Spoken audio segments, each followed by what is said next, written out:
자, 오늘 이 거룩한 주일에 함께 나눌 오늘 말씀은 마태복음 6장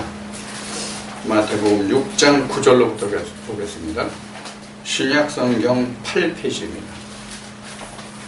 신약성경 8페이지 마태복음 6장 9절로부터 보겠습니다.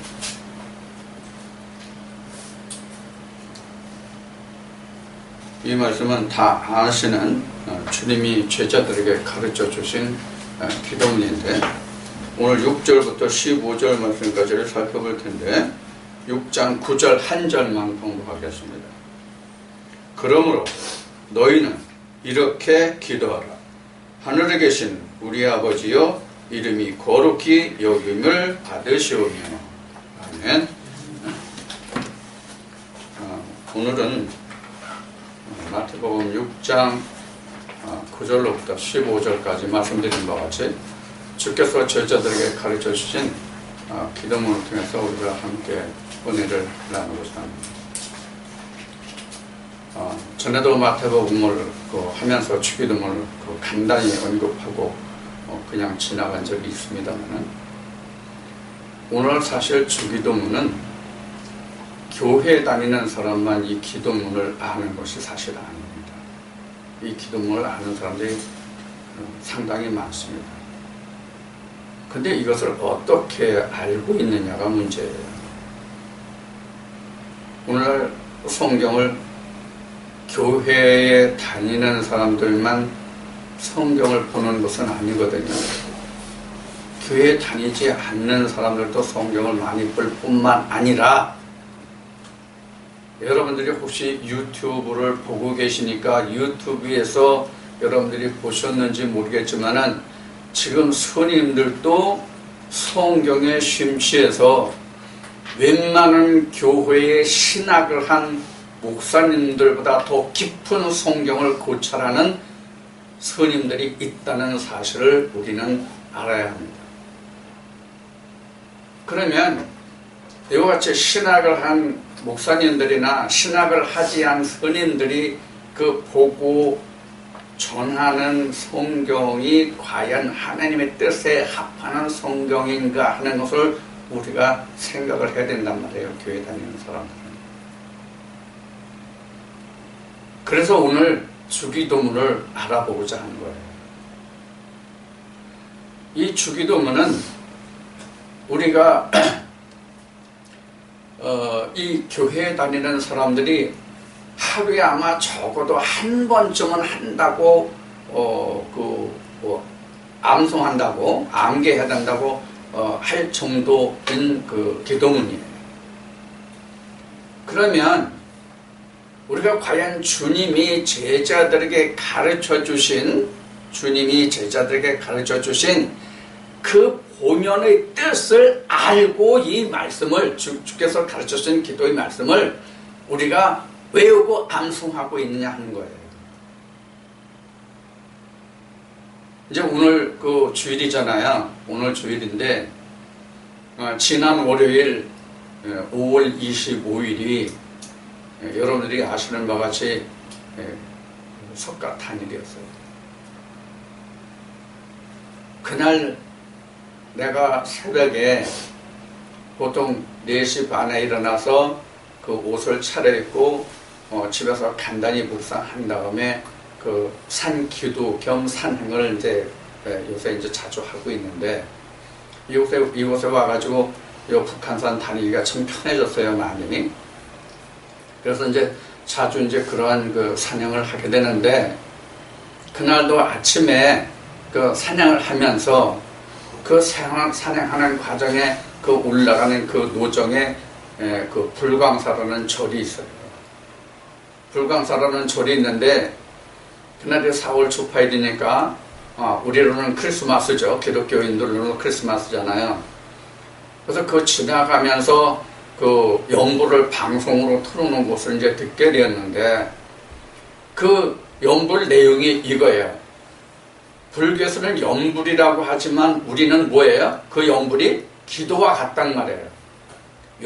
불교에서는 연불이라고 하지만 우리는 기도란 말이에요. 기독교에서는.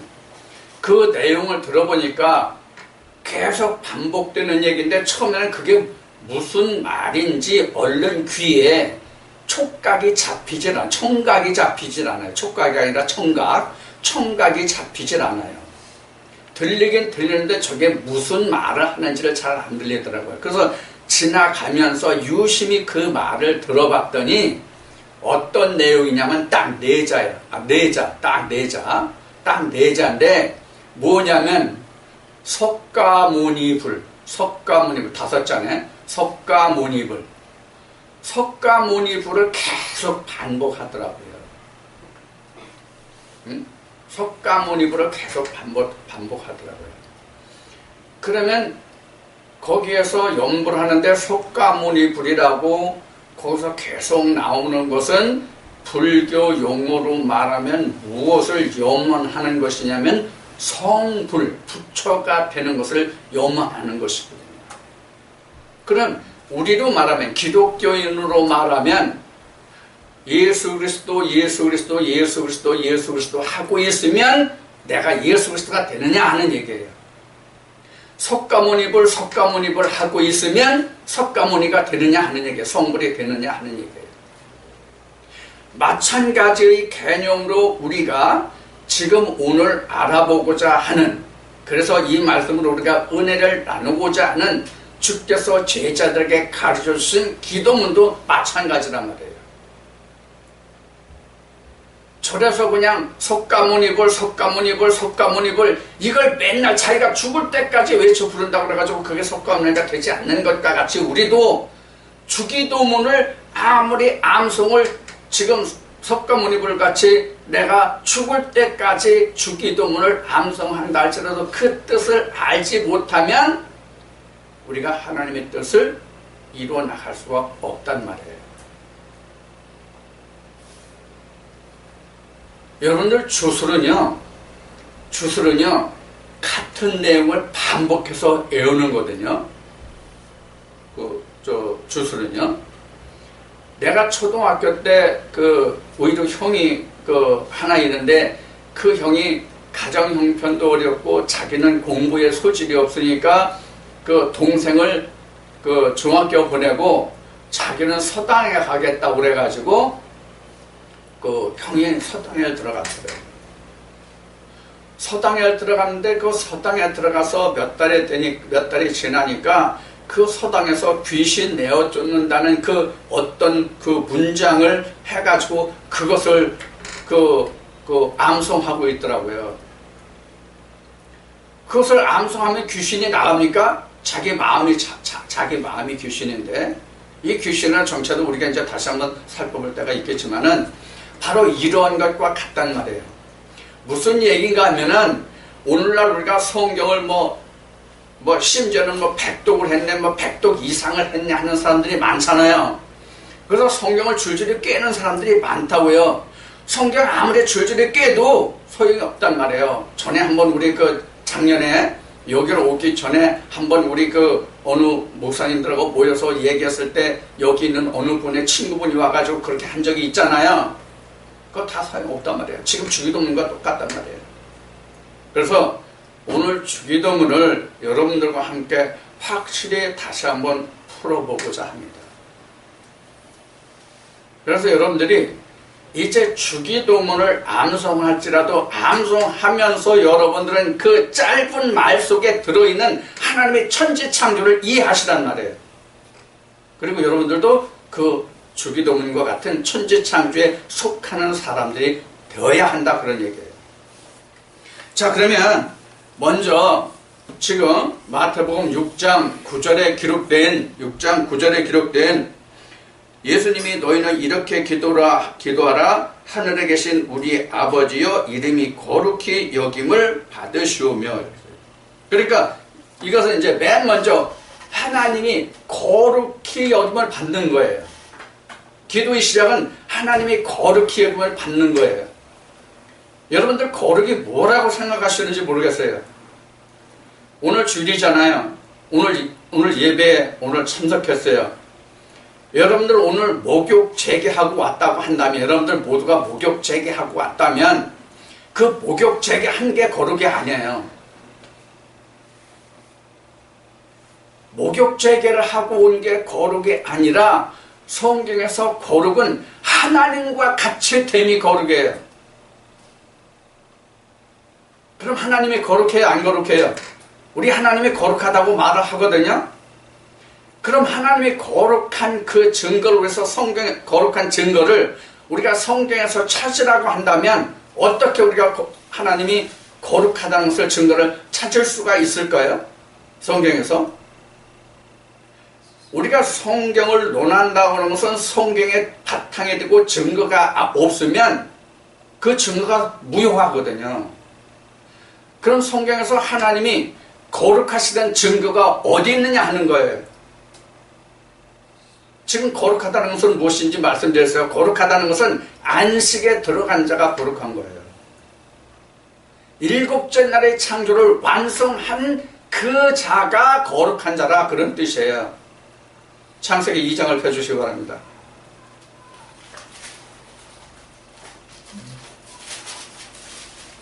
창세기 2장.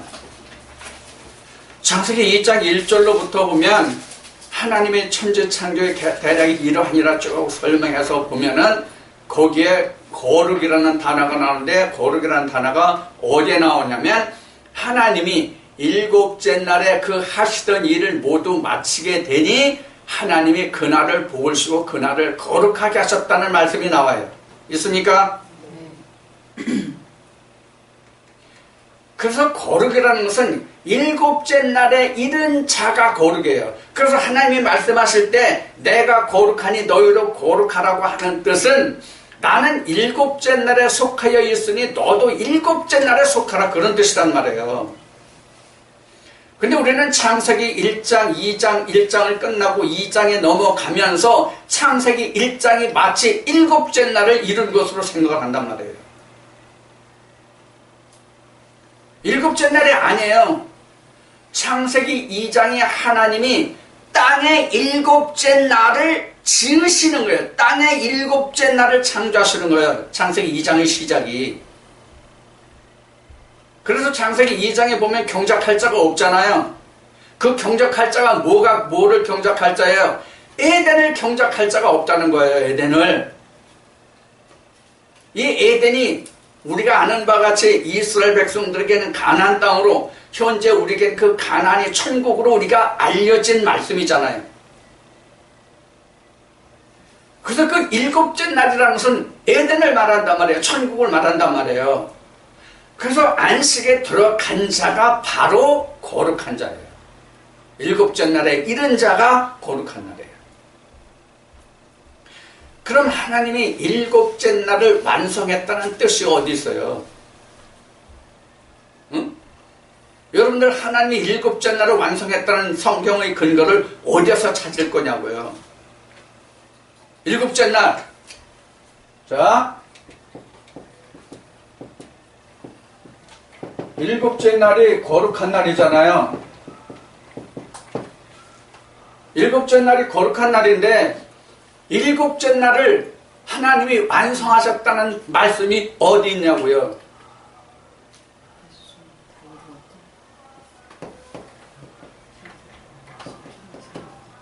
창세기 1장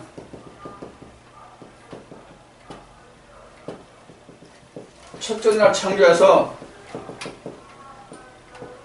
셋째 날까지가 이게 바로 하늘의 창조예요.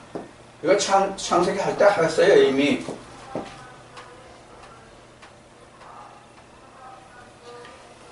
이 말씀이 창세기 첫째 날로부터 셋째 날의 창조가 하늘의 창조인데, 이것을 하나님은 어떻게 우리에게 보여주셨냐면 위의 물로 보여주신 거예요. 위의 물.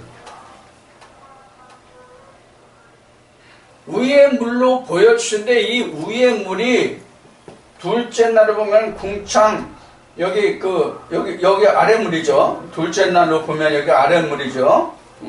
아래물 이렇게 나눴잖아요. 이게 하나님의 하늘의 일곱째 날의 창조의 하나님은. 이것이, 자, 이것이 그 다음에 어디에 이루어져요? 넷째 날부터 여섯째 날까지 이렇게 이루어지잖아요. 이거 여러분들 이해하세요? 그래서 첫째 날에 있던 빛이 여기서 뭐로 나타났어요? 1월 성신으로 나타났잖아요. 어?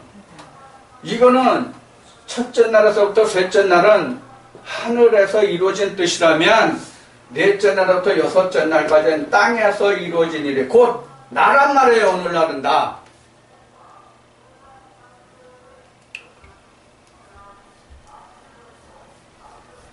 이것이 하나님이 바로 위에서 다 이루신 거예요.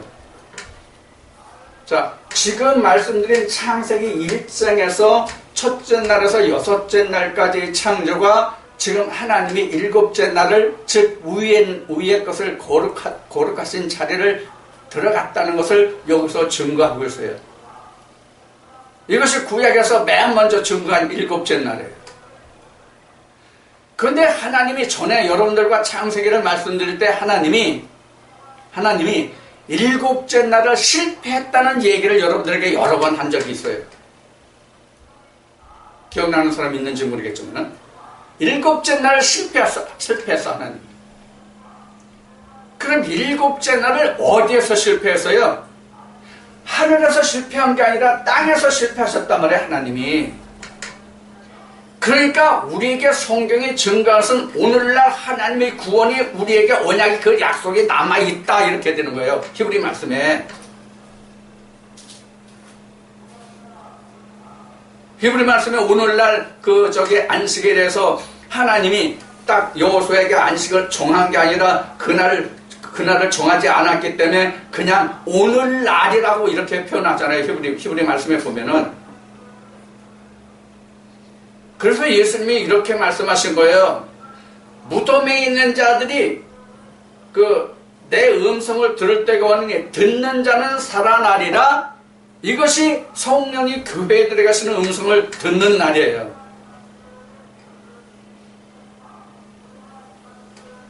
자, 그 다음에 하나님이 일곱째 날을 하늘에서 창조했다는, 하나님이 그래서 거룩하다는 그 증거가 이제 뒤에 말씀에서 이제 주기도면서 이어서 계속 말씀이 나오겠지만은, 하나님이 안식에 즉 거룩함에 계시다는 그 증거가 뭐냐면, 예수님이 이 땅에 오셔서 하나님이 보내신 그 일을 다 이루셨죠.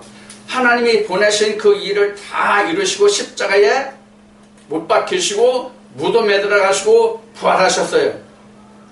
그런데 이 일련의 과정을 예수님이 제자들과 요한복음 14장에서 17장까지 고별 강화를 하시면서 뭐라고 말씀하시냐면, 내가 아버지께로 와서 아버지 일을 다 마치고 내가 다시 아버지께로 간다고 말했단 말이에요. 아버지께로 가면 내가 너에게 보혜사 성령을 보내주겠다라고 말씀하셨단 말이에요. 이게 신약의 증거가 하나님이 거룩하고 안식에 계시다는 증거예요. 만약에 하나님이 일곱째 날 안식에 들어가 있지 않은 분이라면 예수님이 아버지께로 가서 우리에게 성령을 보내줄 수가 없는 일이죠. 그러니까 성경은 우리에게 있으나 마나한 것이 되죠. 하나님이 이렇게 거룩한 곳에 계시단 말이에요. 이 거룩하다는 것은 뭐냐? 지금 여기에 지금 기도가 나왔는데, 이 말씀이 지금 예수님이 이 제자들에게 이 기도문을 가르쳐 주신 것은 기도에 대해서 말씀을 쭉 하시다가 이 제자들에게 이 주기도문, 우리가 지금 얘기한 기도문을 가르쳐 주시거든요. 그럼 이제 좀 이제 중간에 말하는 것 같지만, 기도가 과연 무엇인가 하는 것을 먼저 말씀을 드릴게요. 이 기도는요, 예배가 기도예요.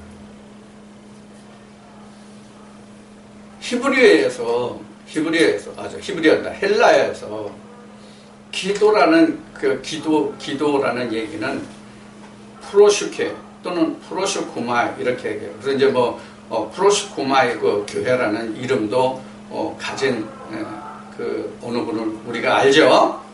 그래서 프로시코마이라는 것은 기도하다예요. 그래서 동사예요. 프로시코마이. 기도하다.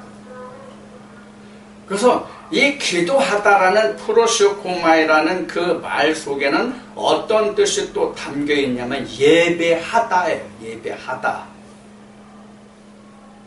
예배하다.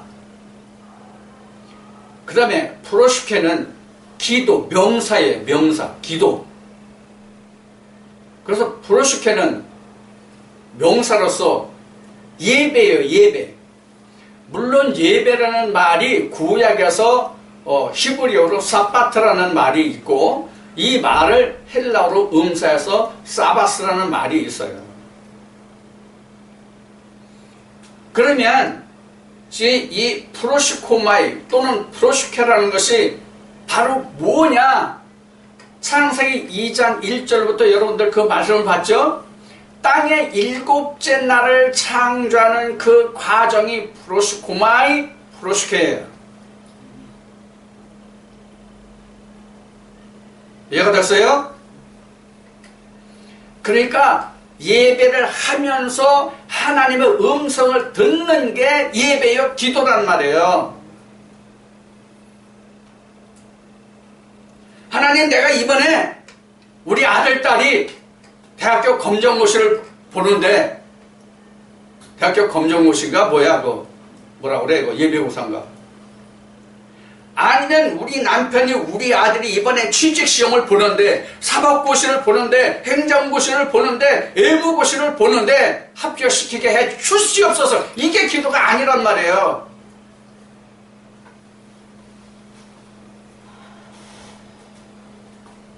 이제 이 말씀이 뒤에 나와요. 기도문에 예수님이 가르쳐주신 말씀이 뒤에. 자, 그러면 거룩하다는 뜻이 기도한다는 말이 무엇인지 알겠죠? 그러니까 이것을 단적으로 말하면 우리가 기도하는 것은 하나님과 같은 자리에 들어가서 하나님과 교통하는 게 기도란 말이에요. 아멘. 성경은 다 이것을 위해서 기록하고 있는 거란 말이에요. 기도와 예배를 위해서 성경이 기록하고 있다 그런 얘기예요. 모든 성경이. 기도가 창세기 3장에서 끊어졌잖아요. 어디서?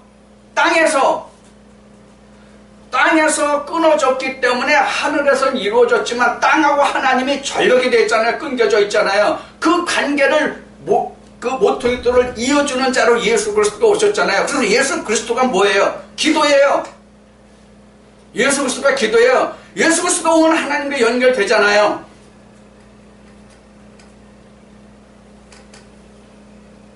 그래서 예수님이 맨 먼저 기도는 너희는 이렇게 하라 해서 하나님이 거룩하심을 받으시오며 하나님이 거룩하지 않으면 내가 거룩에 갈 수가 없잖아요. 이미 다 이뤄놓으셨고 하나님이 거룩하지 않으면 내가 안식에 들어갈 수가 없단 말이에요. 이 말은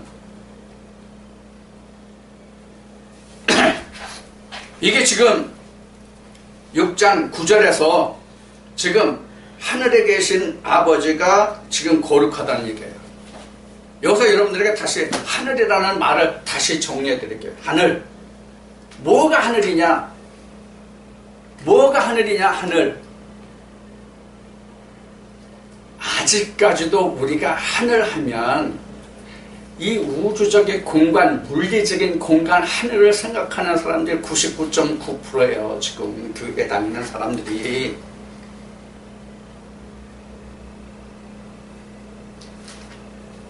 성경에서 말하는 하늘은 하나님이에요. 헤븐이라는 뜻, 샤마임이라는 그 뜻이 바로 하나님, 하늘. 우리가 이런 얘기를 했죠.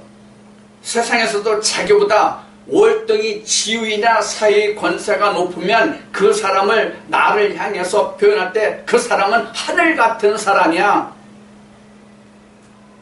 그럼 그 사람이 실제 하늘이라서 하늘 같은 사람이라고 봐야 됩니까? 아니잖아요. 성경도 이와 같이 똑같단 말이에요. 그래서 전에 여러분들에게 설교, 프리칭이라는 얘기를 말씀드린 적이 있어요. 설교라는 것은 성경이 사람의 예대로 기록된 말씀이기 때문에 사람의 예대로 기록된 이 말씀을 다시 하나님의 언어로 바꿔주는 것이 뭐라고 그랬어요? 설교다 이렇게 얘기했잖아요. 그래야 우리가 하나님의 안식에 들어갈 수가 있단 말이에요. 사람의 언어로 표현한 것을 하나님의 언어로 바꿔주는 것. 원래 성경은 하나님의 언어인데 하나님의 육체가 없기 때문에 언어를 가지고 있지 않아요. 그래서 하나님의 사람의 언어를 빌어서 하나님의 뜻을 적어놨거든요. 그래서 요한계시록 10장에서는 이거를 작은 책이라고 얘기한 거예요. 그래서 이것을 다윗의 뿌리가 예수 그리스도만이 그 인봉을 일곱 인을 칠 인봉을 열 수 있다고 한 거예요. 왜? 예수 그리스도의 글이기 때문에.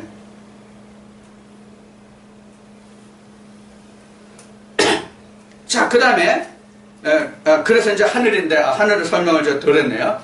그래서 하늘인데 하늘은 우리가 물리적인 공간의 하늘을 말하는 것이 아니라 하나님 성경을 말하는 거예요. 하늘이. 그러니까 여기서 하늘에 계신 우리 아버지 그러면 말씀 안에 계신 우리 아버지. 요한복음 1장 1장에 뭐예요? 하나님이 말씀이잖아요.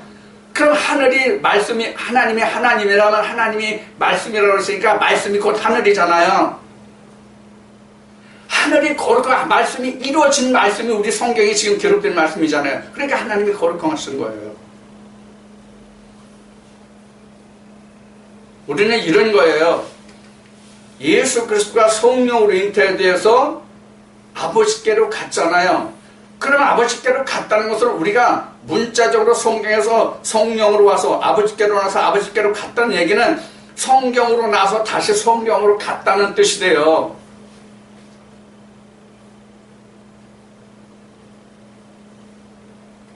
이걸 자꾸 얘기하면 좀 말씀이 깊어지니까 다시 창세기를 우리가 깊이 논해야 되니까 그 이상은 오늘 말하지 않겠습니다. 오늘 이제 주기도문만 이제 우리 풀어나가니까. 그래서 하늘에 계시다는 것은 말씀으로 계신 하나님이에요. 다바르로 계신 하나님이란 말이에요. 다바르. 그 다바르를 아마르 하시거든요. 하나님이. 말씀을 표현하신단 말이에요. 다바르가 하나님이라면 아마르는 하나님 그 다마르 자체를 표현한 것이 아마르예요. 내가 여러분들을 사랑해요. 내가 오늘 아침에 그 생각으로 내가 좀 마음이 울컥울컥 했지만은 내가 여러분들을 사랑해요. 근데 내가 여러분들을 사랑하는데 이 사랑한다는 그 말 자체는 다바르예요. 그런데 그 사랑한다는 말을 그냥 가지고 있으면 여러분들이 모르잖아. 그걸 나타내면 그게 다바르가 아마르 되는 거예요. 내가 너를 사랑한다? 이렇게 하면 이게 아마르가 되는 거예요. 그럼 누가 말해요? 하나님이. 예수님이 요한복음 21장에서 말씀하신 바와 같이 하나님은 영은 뼈와 살이 없거든요. 그럼 누가 말해요? 누가 말하냐고. 하나님이 우리를 사랑한다고. 말씀을 입은 자가 하는 거예요. 말씀을 입은 자가 하나님을 대신해서 아마를 한단 말이에요. 다바르를 힘입어서. 이게 요한복음 1장 14절에 기록한 말씀이 육신을 입었다예요. 다바르가 내 안에 있다 이 뜻이에요. 쉬운 얘기로 얘기하면 하나님이 내 안에 있다. 다바르가 내 안에 아마르로 있다. 그럼 그 하나님의 다바르를 내가 아마르 해야, 즉 말을 해야 여러분들이 알아들을 거 아니에요. 하나님이 이렇게 말씀하시고 나를 사랑한다는 걸.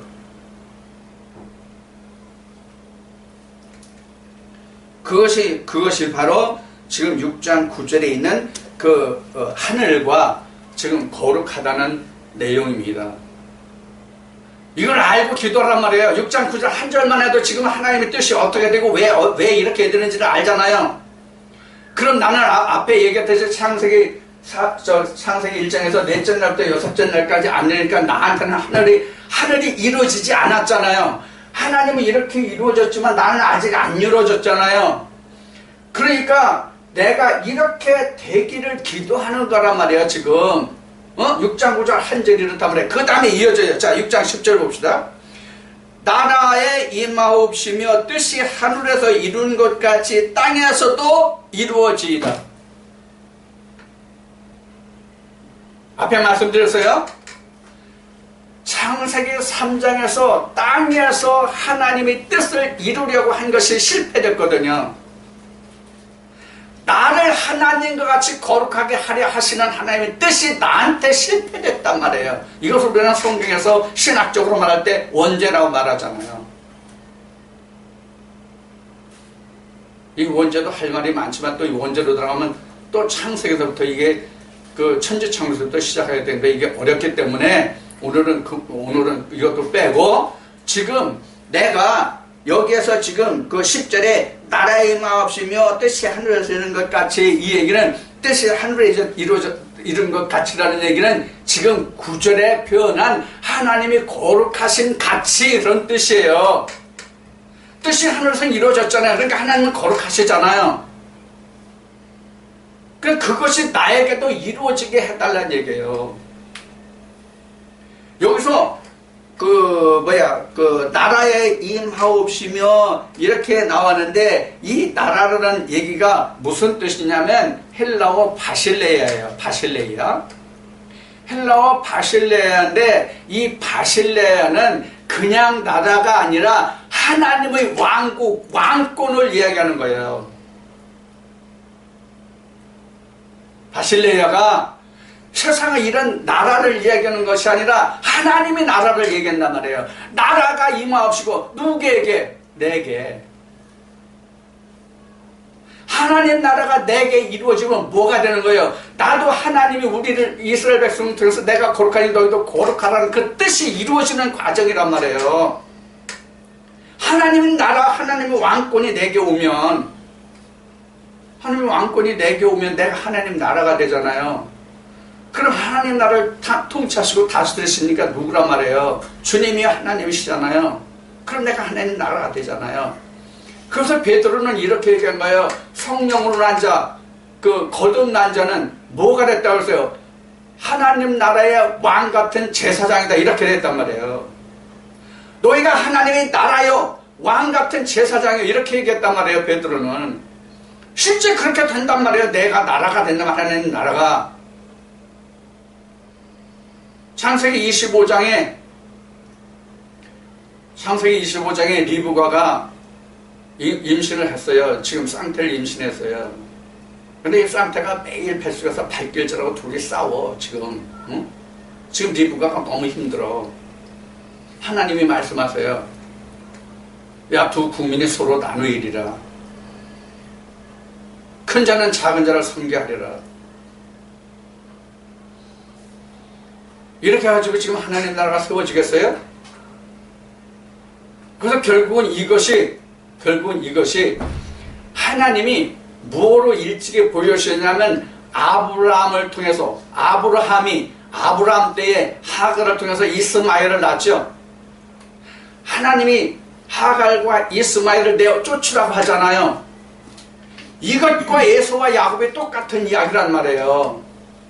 하나님이 점진적으로 말씀을 확대해서 드러내 보여주시는 거란 말이에요. 자, 그래서 지금 바실레아가 지금 내게 임하여 달라는 거거든요.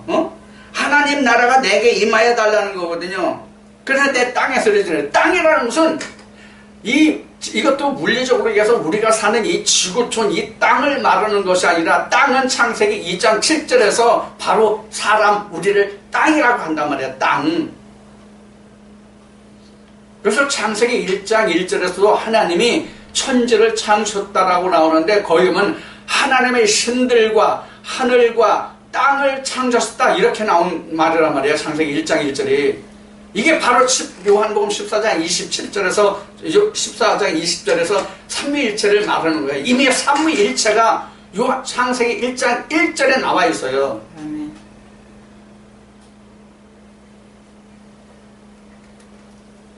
자, 그래서 지금 그 나라가 임하옵시며 뜻이 하늘에 있는 같이 땅에서도 이루어진다는 얘기는 먼저 이렇게 창세기 1장에서 첫째에서 셋째까지 이미 하늘의 뜻이 이루어졌거든요. 그럼 넷째 날부터 여섯째 날까지는 땅에서 이루어진 역사거든요. 근데 이것이 말씀드렸듯이 창세기 3장에서 이게 실패했단 말이에요. 땅에서 이루는 것이. 즉 우리 인간에게는 하늘나라가 안 이루어졌다는 얘기예요. 이것을 많은 말씀들로 우리가 설명을 한다면 날 때부터 소경이란 말이에요. 우리는 하나님을 아는 자가 아니에요. 메마른 땅이에요. 각박한 땅이에요. 각박한 땅. 그래서 마태복음 13장에 보면 땅에 네 종류가 나오잖아요. 우리 마음의 심령을 얘기하는 거예요. 그런데 그 땅의 종류가 예수님이 요한복음 14장에서 일컬어서 비유로 말씀하신 그 네 종류뿐입니까? 그보다 엄청나게 많지요. 땅의 종류는 사실 사람마다 땅의 종류가 틀려요. 사람마다 땅이에요. 그런데 사람마다 그 땅의 기질이 다 틀려요. 자, 그래서 6장 10절에는 나라의 임하옵시며 뜻이 하늘에서 같이 땅에서도 이루어진다는 얘기는 하나님의 나라가 내 안에서 이루어지게 해주십시오. 하나님 나라가 내 안에서 내게서 이루어지게 하십시오. 여러분들 왜 신앙생활 하십니까? 우리가 신앙생활 하는, 우리가 교회 나와서 헌금도 하고 시간도 버리고 내 약속 모든 것을 패하면서 내가 교회 나와서 하나님의 말씀을 듣는 것을 지금 6장 10절 이 한 절에 있다고 해도 과언이 아니잖아요. 이거 한 절 때문에 오잖아요. 우리가 하나님 나라가 내게 이루어지면 끝이잖아요. 이게 이거 38 광땡 잡은 거잖아.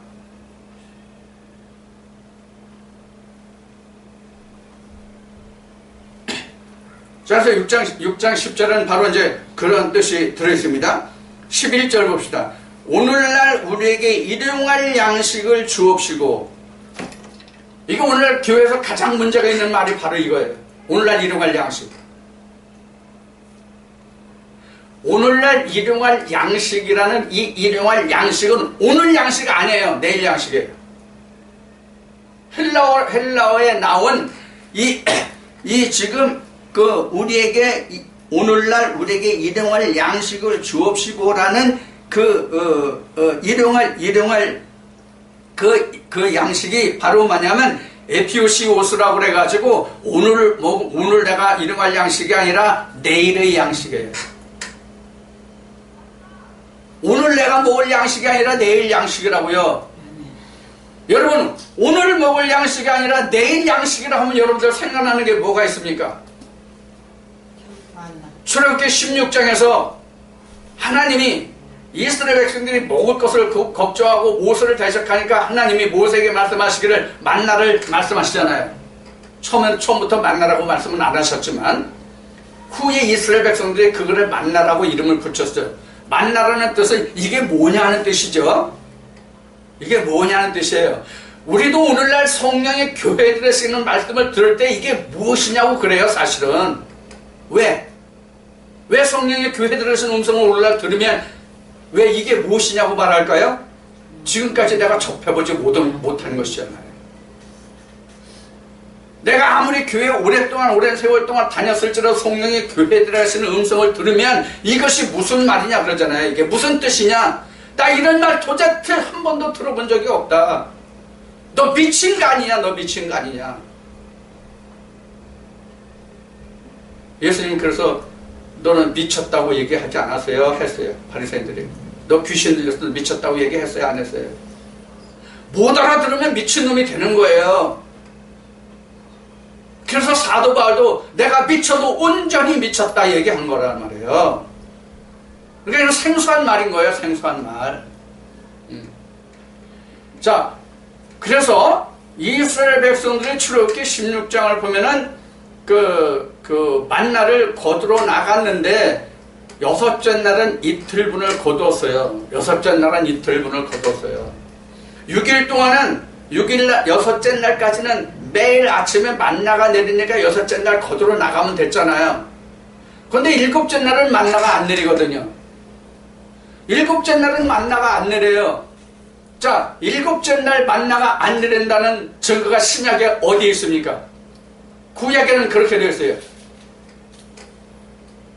신약에는 어디에 되어 있습니까? 고린도서 13장에 있잖아요. 얼굴과 얼굴을 보는 그날에는 지식도 패하고 예언도 패하고 방언도 패하고 다 있잖아요. 그러니까 우리는 안식일에 들어갈 수 있는 양식을 이 세상 사는 날 여섯째 날 동안에, 그러니까 우리가 사는 이 세상 사는 신앙생활을 하는 그 모든 날이 우리가 여섯째 날이라고 이미 출애굽 때 말씀드렸어요. 이 여섯째 날 우리는 오늘 성령이 교회에 주시는 말씀을 들어서 오늘도 살아갈 뿐만 아니라 그 말씀 중에서 볶고 삶고 해서 내일 양식을 내가 예배했는, 그래서 오늘이 예배일이에요. 예배일이라고요. 오늘 우리는 예수님으로 보면 오늘이 안식 후 첫날, 예수님으로 보면 부활에 온전히 이른 아버지 뜻을 완성한 그 형태로 우리에게 보여주신 날이죠. 예수님으로 보면 나는 오늘 여섯째 날이란 말이에요. 여섯째 날.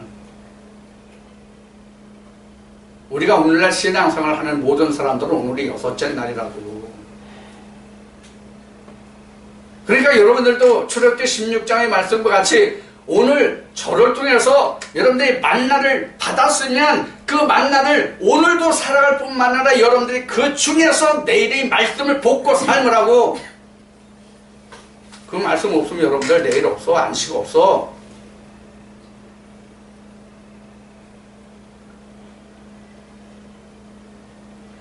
그래서 하나님은 오늘 우리에게 안식일을 주신 것이 아니라 예비를 주신 거예요. 예비를. 예비일에 하나님이 만나를 내리시는 거거든요. 이 예비일이 바로 여섯째 날이라는 뜻이에요. 그래서 오늘 여러분들은 오늘 만나를 거두러 오신 거예요. 여섯째 날 예비일에. 그래서 오늘 여러분들이 만나를 따라왔는데, 만나를 따라 지금 광야에 나왔잖아요. 교회가 광야니까 만나를 따라 광야에 나왔잖아요. 근데 딴 사람도 있고 못 딴 사람도 있어. 사실은 항상 따는 거 아니야. 그럼 그 사람은 어떻게 해야 돼? 금식해야지. 못 딴 사람은 금식해야지. 내일 양식 볶고 삶기는커녕 오늘 먹을 양식도 없어서 만나를 못 딴 사람은 오늘 금식해야지.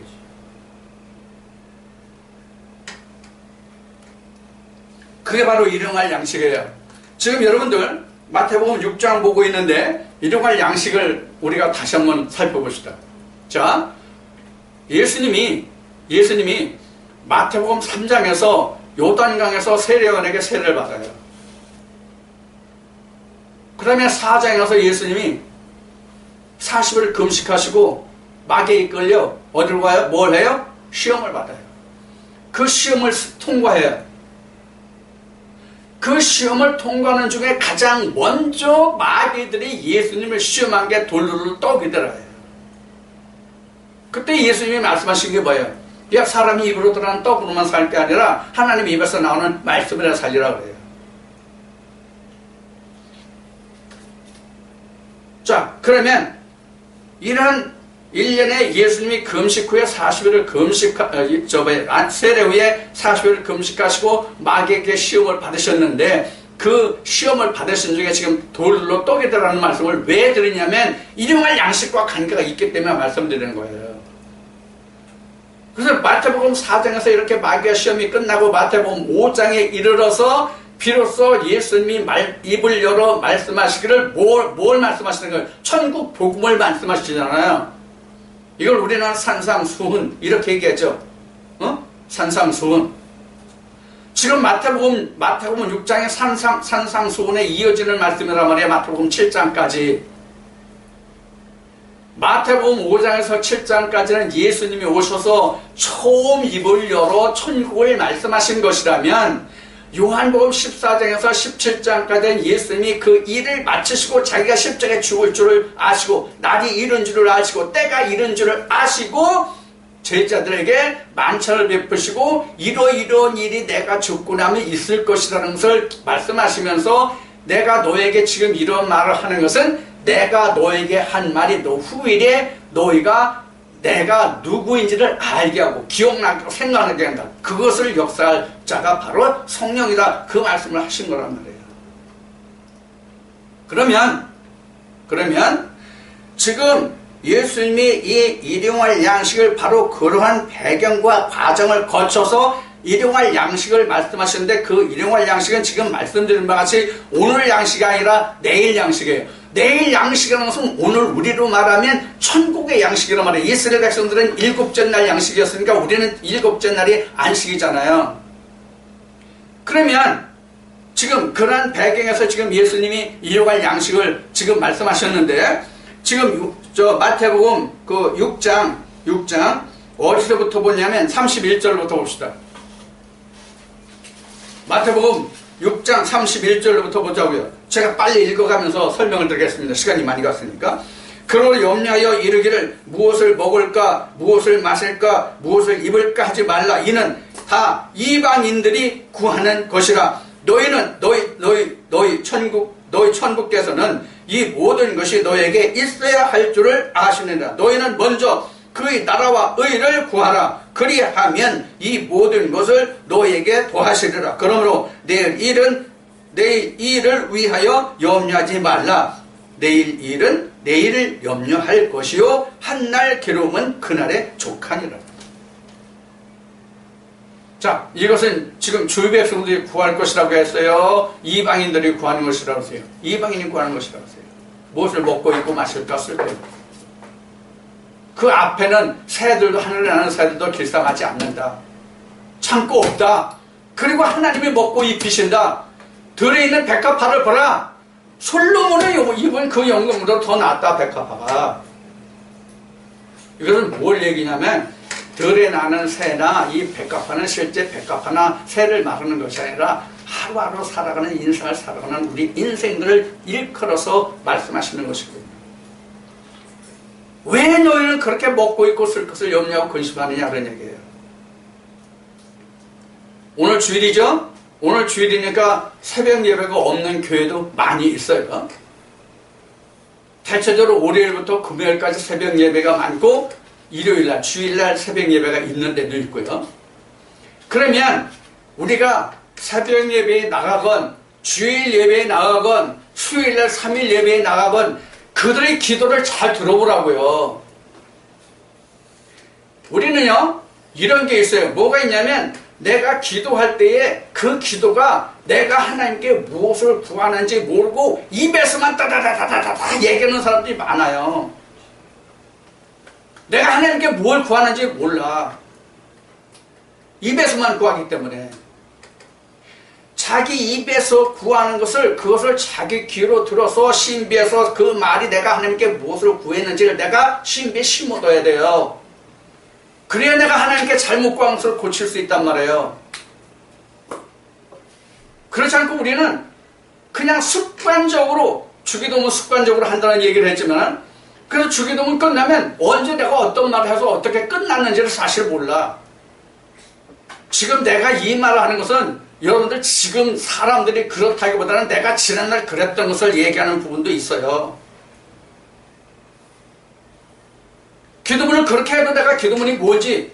지금 기도문 하긴 했는데 분명히 내가 어떤 말을 어떻게 해서 끝냈는지 맞겠는지 틀리겠는지 무슨 생각을 하고 했는지 내가 전혀 모를 때가 너무 많더라고.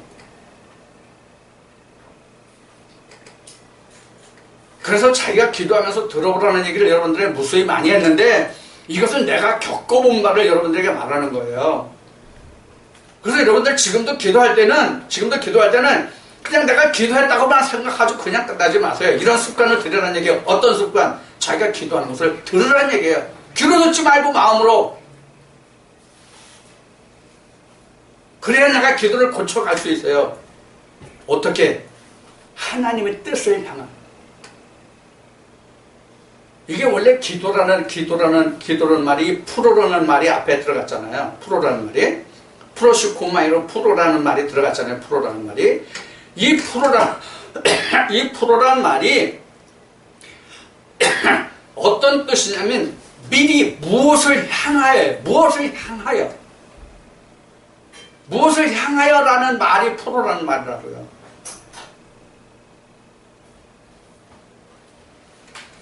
그러니까 내가 기도하는 것이 누구를 향하여 무엇을 향하여 기도하는지를 들어봐야만 내가 알 수 있단 말이에요. 나는 하나님께 주님께 기도하는 것으로 생각을 했는데 내가 구하는 것이 마귀 사탄 옛뱀 마귀 용에게 구하는 것인지를 내 마음으로 들어서 확인하지 않으면 모른단 말이에요. 내가. 응? 그럼 기도 응답은 누가 해요? 기도 응답은 누가 하냐고요? 우리는 이렇게 생각해요. 내가 교회에서 그런 말들을 많이 하지만은 목회자들이 그런 말을 해요. 성경에 기록되어 있기 때문에 내가 구했으면 받은 줄로 알라.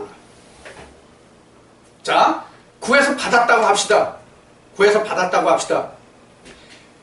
프로라는 말이 무엇을 향하여라는 말이 있다고 그래요. 그 뜻이 있다고 그랬어요. 내가 마귀에게 향해서 기도했다면 그 응답하는 자가 누구예요? 마귀잖아, 당연히. 그러니까 들어보란 얘기예요. 그러니까 들어봐라. 그냥 주저주저 하지 말고 들어봐라, 자기가 기도를. 그러니까 기도를 빨리 할 필요가 없어요.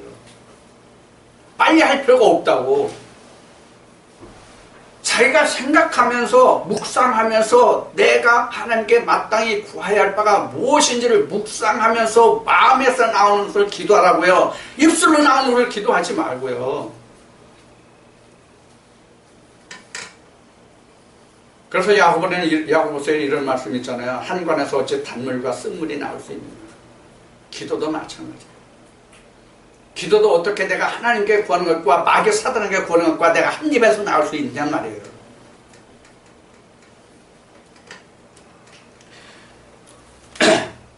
자, 그래서 우리가 지금 이생활 양식이라는 것은 오늘 내가 세상에 먹고 입고 쓸 것을 구하는 것이 아니라 하늘나라 하나님의 말씀을 구하는 것이 바로 일용할 양식이라는 거예요. 여러분들 이거 확실히 해두세요. 그 다음에 우리에게 죄 지은 자예요. 그 다음에 이제 12절을 보면 이렇게 기록하고 있어요. 우리가 우리에게 죄 지은 자를 사하여 준 것 같이 우리의 죄를 사하여 주시고. 여러분들 우리가 우리에게 죄 지은 자를 사하여 준 것 같이라는 이 대목에서 여러분들 생각나는 게 무엇이 있습니까? 생각나는 것이 무엇이 있습니까? 마태복음 16장에 보면 예수님이 베드로에게 천국 열쇠를 줍니다. 베드로에게 천국 열쇠를 주시면서 예수님이 이렇게 말씀하십니다. 땅에서 매이면 또 땅에서 풀면 이런 말씀을 하십니다. 땅에서 매이고 푸는 것은 자기 마음이에요. 그게 땅이에요. 아니, 우리가 사는 이 땅덩어리 어디에 매이는 땅이 있습니까? 땅이 내 발걸음을 붙들어서 매어놓는 데가 있냐고요. 없잖아요. 내 마음에서는 매이는 게 있단 말이에요.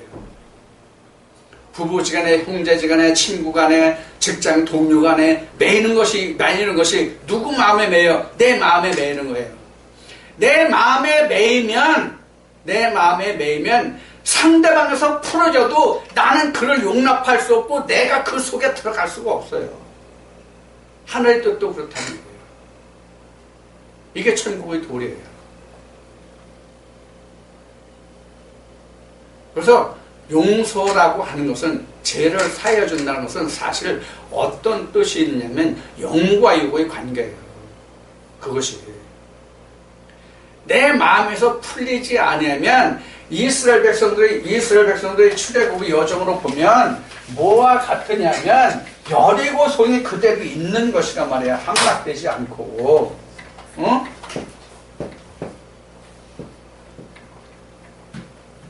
여리고. 자, 요단을 건넜어요. 이게 이제 여기는 일단 진리라고 하는 부분이거든요. 그러니까 진리 영역이란 말이에요.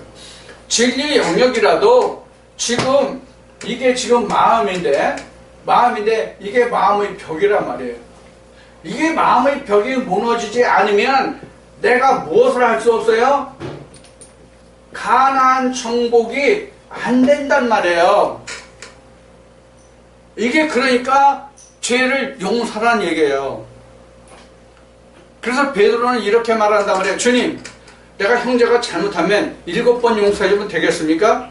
이 정도면 내가 충분하죠? 주님, 나 훌륭하죠? 자랑할 만하죠? 나 어때요? 괜찮죠? 어때? 나 이뻐 보이죠?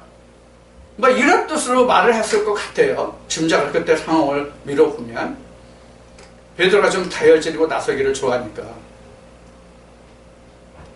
근데 예수님은 야 그래 베드로야 족하다. 너 어떻게 기특하게 그렇게 생각했냐? 이러지 않으셨다고요. 야 베드로야 7번이 뭐냐? 70번을 7번이라도 해라. 그래서 셈본을 잘하는 사람은 이거 수학을 잘하는 사람은 이런 생각 안 하는데 잔꾀를 쓰는 셈본을 잘하는 사람은 야 490번만 해주면 되겠구나 이렇게 생각해. 나같이 일어나는 70번을 7번이라는 얘기는 완전히 내 마음에서 지워버리는 뜻이에요. 내 마음에서 완전히 지워버려요. 근데 지워져 버리던가요 여러분들? 나는 안 지워지더라고. 지우려고 애는 쓰는데도 안 지워지더라고. 잊어버렸는가 싶은데 어떤 상황이 다시 그런 상황으로 엇비슷한 상황이 나오면 그것이 다시 되살아나는 때가 많아. 너무나도 많아.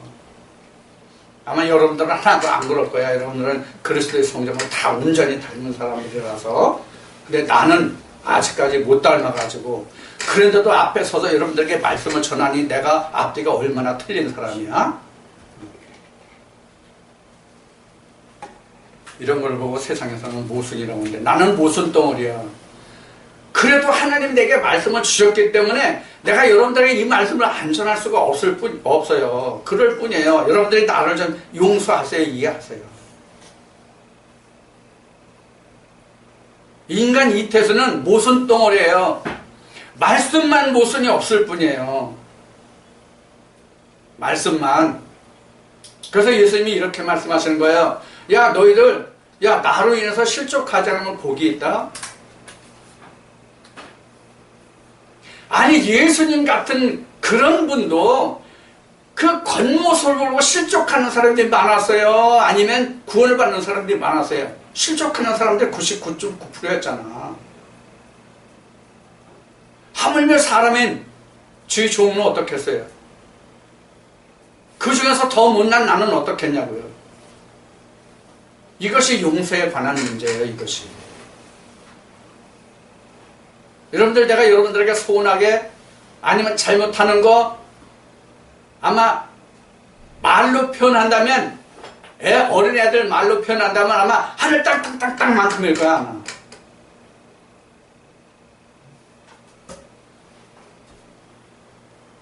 그러니까 여러분들이 나를 위해서 용서하지 마시고 여러분들이 천국을 인해서 용서하세요.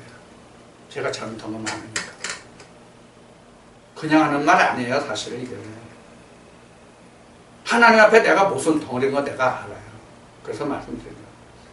이 말씀을 드리는 것은 여러분들이 나의 겉모습을 보고 실족하는 일이 없기를 바란다는 뜻이에요.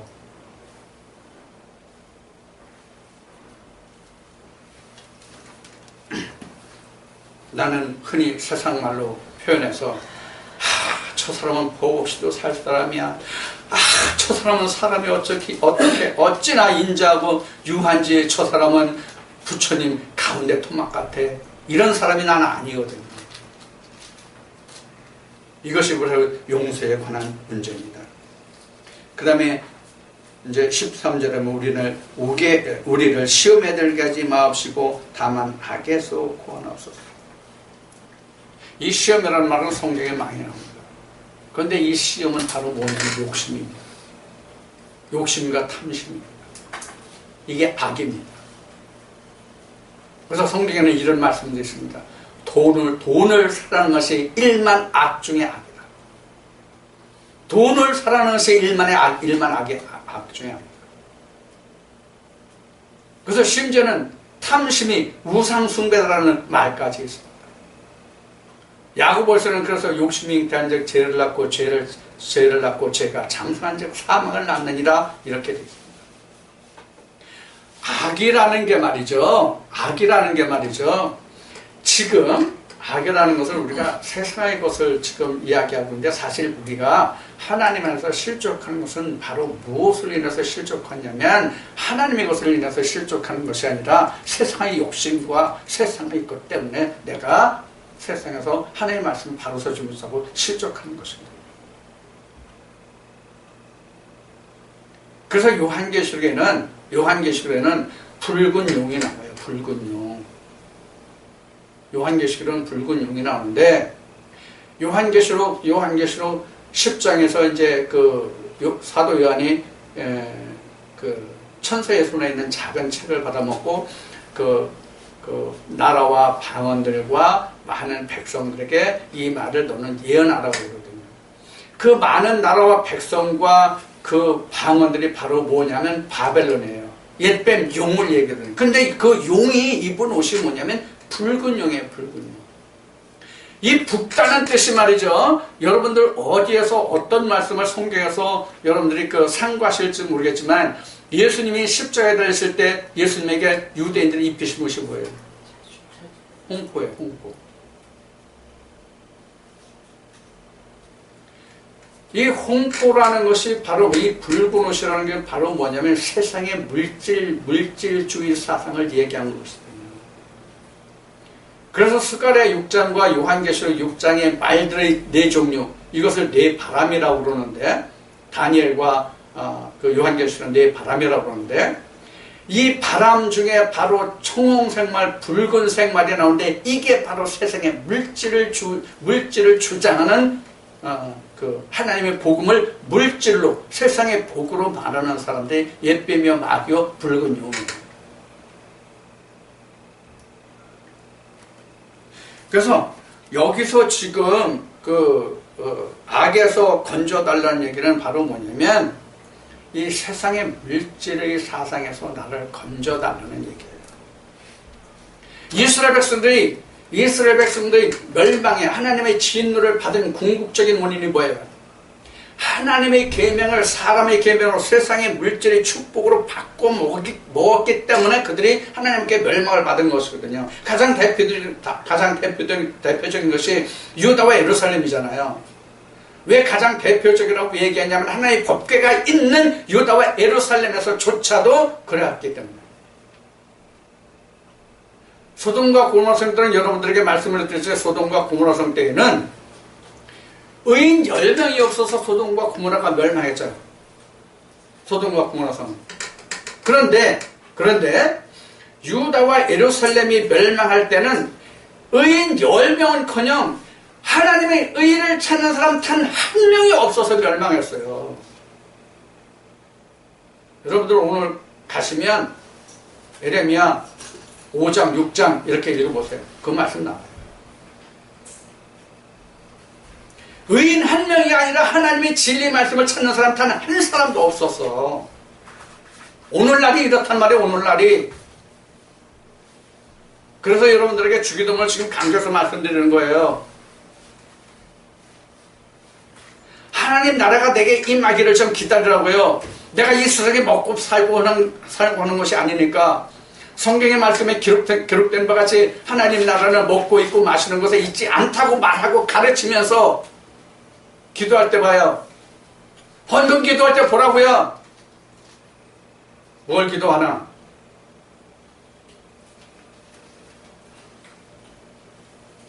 물론 하늘에 복이 있을 때에 땅에 복이 오는 거예요. 예수님이 말씀 요한복음 6장 끝에 말씀하셨던 것 같이 너희는 먼저 아버지 나라와 일을 구하라. 이 세상에 있는 것이 너희 천국에서 있어야 할 줄을 아시느니라. 그러니까 너희는 먼저 아버지 나라와 일을 구하라. 그 다음에 세상에 있을 것은 하나님이 주신다. 그 다음에 이게 주객이 전도된 거예요. 나는 지금 물에 빠져서 지금 죽어가는 자예요. 먼저 무엇이 필요합니까? 보따리가 중요합니까? 내가 사는 것이 중요합니까? 먼저 살아야 되잖아요.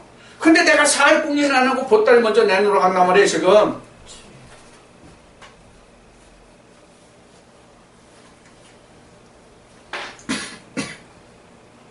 지금 주기도문을 통해서 여러분들과 지금 함께 나누고 있는 말씀은 내가 지난날 하나님의 은혜를 입기 전에 이 말씀이 내게 임하기 전에 내가 이랬던 사람이고, 그 다음에 이렇게 해야만 하나님께 복을 받는다고 해서 그렇게 했던 사람이기 때문에 내가 말씀을 드리는 거예요. 이 성경에 기록된 모든 그 복에 관한 것은 내가 이미 여러분들도 겪었겠지만 나도 이미 여러분보다 먼저 이것을 겪고 나서 내가 여러분들에게 하나님 은혜가 임하고 나서 이게 아니구나 것을 말씀을 드리는 거예요. 내가 겪어보지 않은 것은 여러분들에게 말씀을 못 드려요. 내가 먹어본 다음에 여러분들에게 말씀을 드리는 거예요. 이게 과연 하나님의 말씀인지 아닌지, 먹어도 되는 건지 안 되는 건지. 하나님이 모세에게 말씀하신 것 같이, 야, 나의 어떤 종이 있다고 하자. 그가 방자에 이러이러한 말들을 했는데 너는 그 말에 대해서 증언도 없고 체험이 없으면 그 내가 보낸 자가니까 너는 그를 두려워하지 말라 말씀하신 것 같이, 내가 먹어보고 맛보고 먹어보고 내가 그것을 다 체험하고 증언한 다음에 말씀드리는 거예요. 여러분들에게 말씀드리는 거예요. 오늘 이제 여러분들과 이렇게 주기도문을 나누고 있는데, 그 이제 뒤에 이어지는 말씀이 이제 그 악에서 구원하옵소서 이런 것이거든요. 이게 왜 그 세상의 악에서 나를 건져달라는 얘기는 바로 뭐냐면, 지금까지 말씀드린 것 같이 세상의 물질의 유혹에서 벗어나는 얘기예요. 거기 빠지지 말라는 얘기예요.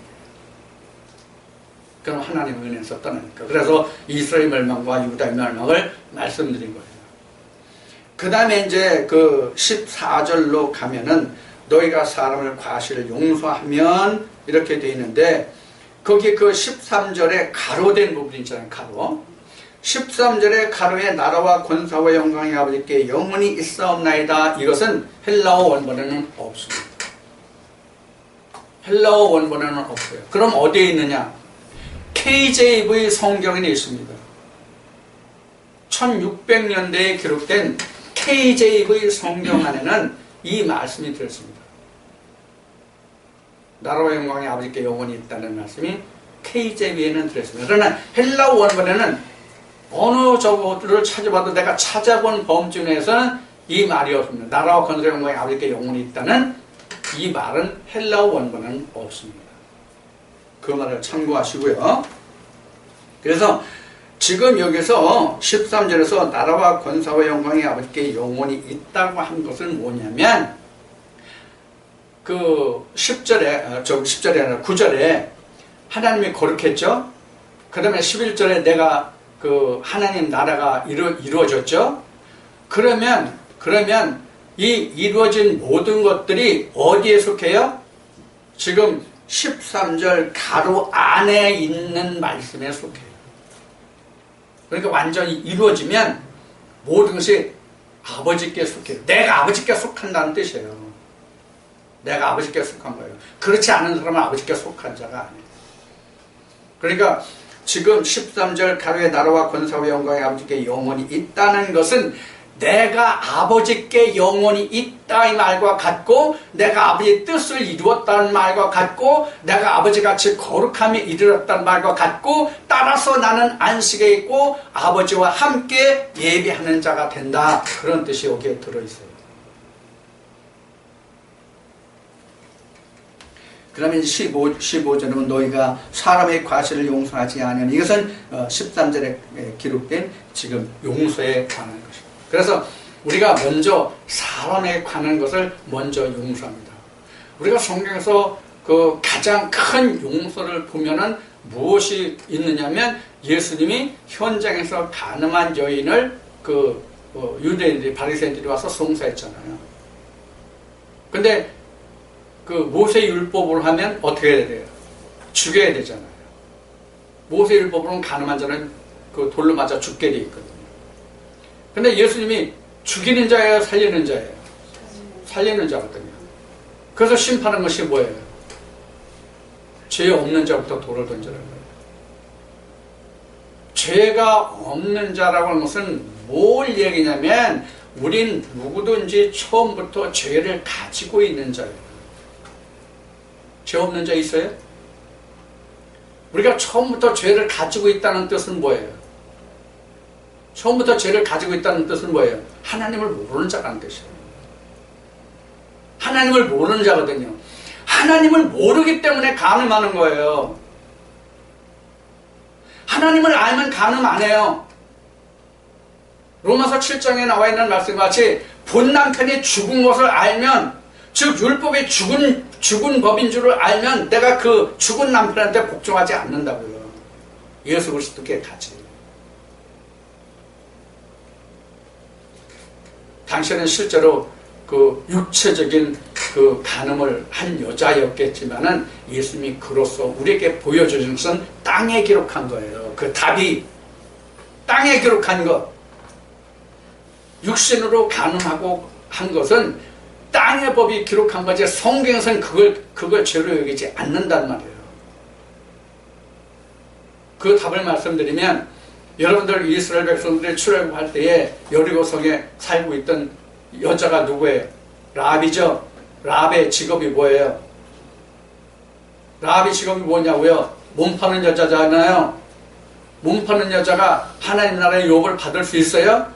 그런데 하나님의 계보를 이어가는 자가 된다고요. 여러분들 우리는 원래 가늠하던 자입니다. 언제까지 가늠하느냐? 신랑이 오기까지 가늠해요. 오늘 여러분들과 함께 나눈 말씀으로 마태복음 6장 10절 하나님이 나라가 내게 온전히 임할 때까지는 내가 가늠하는 자예요. 그러니까 우리가 가늠하는 자를 보면 용서해야 돼요.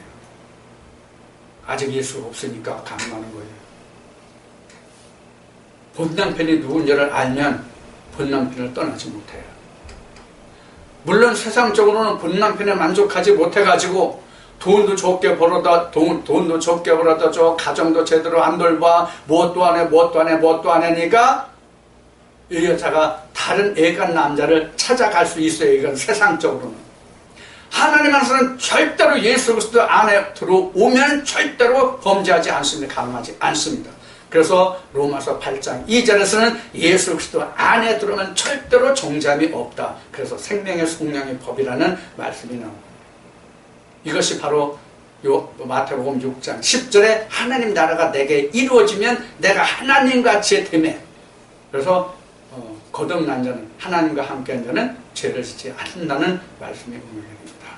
여러분들 오늘 마태복음 6장을 통해서 우리가 주기도문을 함께 알아봤는데 시간이 많이 지났습니다. 긴 시간 들어주셔서 수고를 많이 하셨습니다. 여하튼 오늘 이 말씀이 여러분들이 앞으로 주기도문을 여러분들이 기도하고 이 말씀을 전할 때 이 말씀을 잘 여러분들이 세세히 이 말씀을 전개해서 이 마태복음 6장에 기록된 주님이 가르치신 주기도문이 진정한 하나님의 뜻이 주님의 마음이 전해지는 그러한 말씀으로 여러분들이 역사해 주시기를 부탁드립니다.